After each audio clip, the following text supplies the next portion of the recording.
Hey everyone, and welcome back to the channel. Today we're getting down and dirty with a topic that can be a little confusing: self-defense and the law in California. Have you ever wondered what you can and can't do to protect yourself in your own home in case of a break-in or robbery? California has some specific laws, and we're going to break them down today to keep you informed.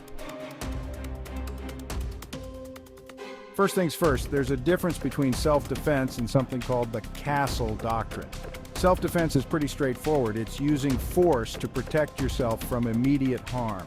The Castle Doctrine, on the other hand, is a legal concept that says you have no duty to retreat from your own home before using force. So, if someone breaks into your house, you generally have the right to defend yourself without running away first, similar to stand your ground. But here's the key: that right only applies if you have a reasonable fear for your safety.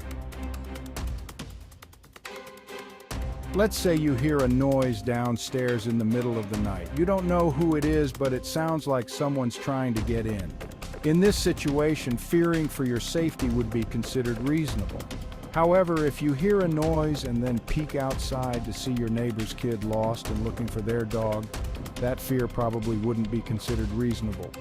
The law expects you to use common sense and assess the situation before using force.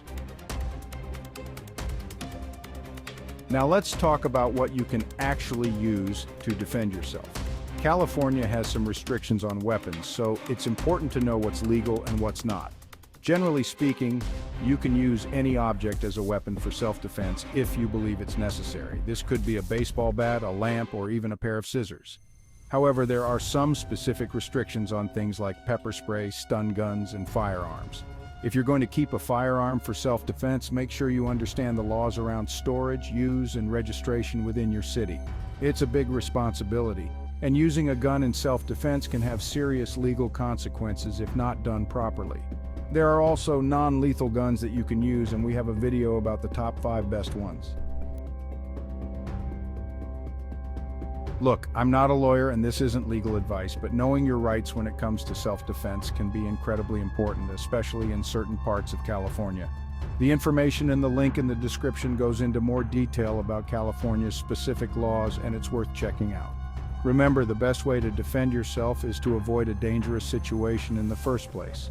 But criminals are bold nowadays, doing break-ins and home invasions in broad daylight, so if you're ever faced with a home intruder, knowing your rights and using common sense can help keep you safe. Stay safe out there, everyone. If you enjoyed this video, don't forget to like and subscribe for more informative content, and let me know in the comments below what other legal topics you'd like to see covered. See you next time.